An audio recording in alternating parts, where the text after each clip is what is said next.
आपसे अपील कर रहा हूं, जो लोग वक्फ की जायदादों को बर्बाद करने आ रहे हैं, आप और हम मिलकर उनको इंशाअल्लाह बर्बाद कर देंगे सियासी तौर पर। अगर तुम्हारी आवाज नहीं होगी तो कौन आवाज उठाएगा? तुम नहीं देखते पार्लियामेंट में क्या हो रहा है? तुम नहीं देख रहे पार्लियामेंट में कौन पुकार रहा है दीवानों की तरह? क्या तुमको नजर नहीं आ रहा कि किसके कलेजे में, सीने में, किसकी आंख में आंसू है जो तड़प तड़प कर देख रहा है कि मेरे बर्बादी का कानून मेरे आंखों के सामने बनाया जा रहा है? कौन होगा तुम्हारी आवाज को? छोड़ो इन चीजों को। कभी अपनों को भी तो अपनाओ और कभी अपनों को तो समझो। जो तुम्हारे लिए दिनों रात मेहनत कर रहे हैं उनकी आवाज बनाकर भिजाओ। यकीनन हराना है इंशाअल्लाह ताला इन लोगों को, हराएंगे इंशाअल्लाह ताला। मगर हराने का मतलब यही नहीं है कि तुम अपनी आवाज का गला घोट दो। तुम अपनी आवाज का गला घोट कर कैसे दूसरों के सर पर ताज रख सकते हो, मुझे बताओ। ये तो नहीं हो सकता मेरे भाई। तो मेरी आपसे गुजारिश है कि इस बात पर भी आप गौर करिए। हम लड़ रहे हैं और लड़ते रहेंगे इंशाअल्लाह ताला। और अल्लाह से कसरत से दुआ करिए कि परवरदिगार तू हमको जिंदा रख कर ये नजारे मत दिखा कि हमारी जमीनें जिसका तू मालिक हमसे छीन ली जाए।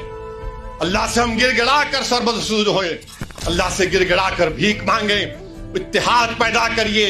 ये कानून ना देवबंदियों के मफाद में है, ना बरेलवियों के मफाद में है, ना अहले हदीस के मफाद में है, ना बोरी समाज के मफाद में है, ना अथना शरी शिया के मफाद में है, ना आगा खानी शियाओं के हक में है, किसी के हक में नहीं है।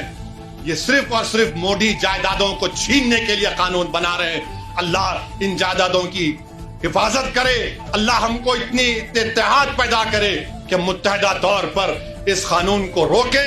और अल्लाह सुब्हानहू व तआला इन ऐसे हुकूमतों को, ऐसे पार्टियों को अल्लाह सियासी तौर पर इंतखाबात में इनको शिकस्त दे, बदतरीन शिकस्त दे। अब बताओ कि गुस्ताख कौन है, या फिर सलमान अजहरी साहब भी देवबंदी हो गए? तुम रसूल को इल्म गैब कहते हो। कुरान कह रहा है कुल ला अक़ूलु लकुम इंदी ख़ज़ाइनुल्लाहि वला अअलमुल गैब। ऐ रसूल आप फरमाते मेरे पास अल्लाह के खजाने नहीं और मैं गैब नहीं जानता। ये आयत में साफ है और मैं चुरा करके नहीं जाऊंगा, साफ पढ़ करके जाता हूँ। जो इनके एतराज़ात हैं, कहते हैं कि रसूल को अल्लाह ने खुद कह दिया ऐ रसूल आप कहते मैं गैब नहीं जानता। रसूल ने कहा उम्मत से दो चीजें ये बताते हैं, इंदहु मफातिहुल गैब ला यअलमुहा इल्ला हु, अल्लाह के पास है गैब के खजाने की कुंजियां, चाबियां, कोई दूसरा नहीं जानता। दो आयतें, एक तीसरी आयत और भी पढ़ते हैं और ये कहते हैं इन्नल्लाह इंदहु इल्मुस साअति व युनज़्ज़िलुल गैथ व यअलमु मा फिल अरहाम व मा तदरी नफ्सुम माज़ा तक्सिबु गदा व मा तदरी नफ्सुम बिअय्यि अर्दिन तमूत।